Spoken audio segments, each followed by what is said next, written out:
ജീവിതത്തിൽ ഒരു ഉറപ്പ് നമുക്ക് ആവശ്യമാണ്. നമ്മൾ പറയും ജീവിതത്തിൻ്റെ ആധാരം എന്നൊരു വാക്കുണ്ട്.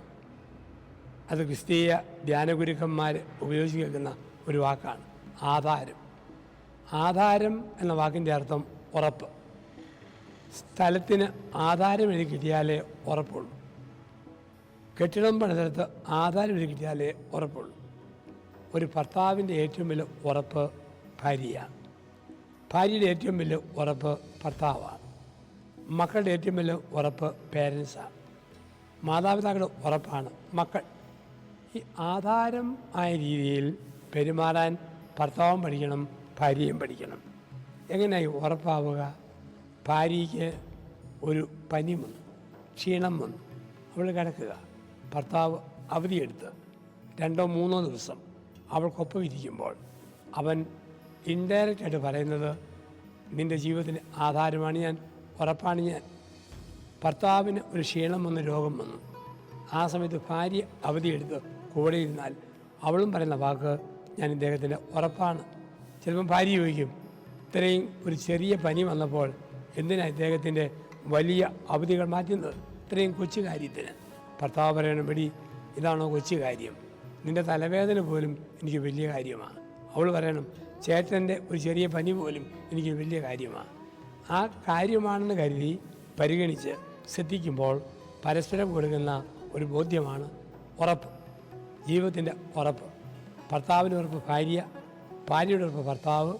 അങ്ങനെ ജീവിതം ഉറപ്പിൻ്റെ ജീവിതമായിട്ട് മാറും. ഈ ഉറപ്പ് കെടുത്തുന്ന പെരുമാറ്റം ഒന്നും വരുത്. ഉദാഹരണം, കള്ളു കുടിച്ച് വീട്ടിൽ വരുന്ന കെട്ടിയവൻ നശിപ്പിക്കുന്നതോ ഉറപ്പാണ്. ചീട്ടും കളിച്ച് പണവും വേസ്റ്റ് ചെയ്ത് പാതിരാത്രി കയറി വരുന്ന ഭർത്താവ് നശിപ്പിക്കുന്നത് ഉറപ്പാണ്. വീട് വൃത്തിയായി സൂക്ഷിക്കാത്ത ഭാര്യ നശിപ്പിക്കുന്നത് ഉറപ്പാണ്. അലങ്കോലപ്പെട്ട് കിടക്കുന്ന വീട്, വൃത്തിയില്ലാത്ത ഭവനം, ഇതെല്ലാം സൂക്ഷിപ്പിക്കുന്നത് ഉറപ്പിൻ്റെ അഭാവമാണ്. ഇപ്പം ചിലപ്പോൾ പറയുന്ന പരുഷമായ വാക്ക്, ഭാര്യയോട് ചുമ്മാ പറയുന്നു, നീ ചത്തായിരുന്നെങ്കിൽ വേറെ ഒന്നിനെ കേട്ടാവായിരുന്നു.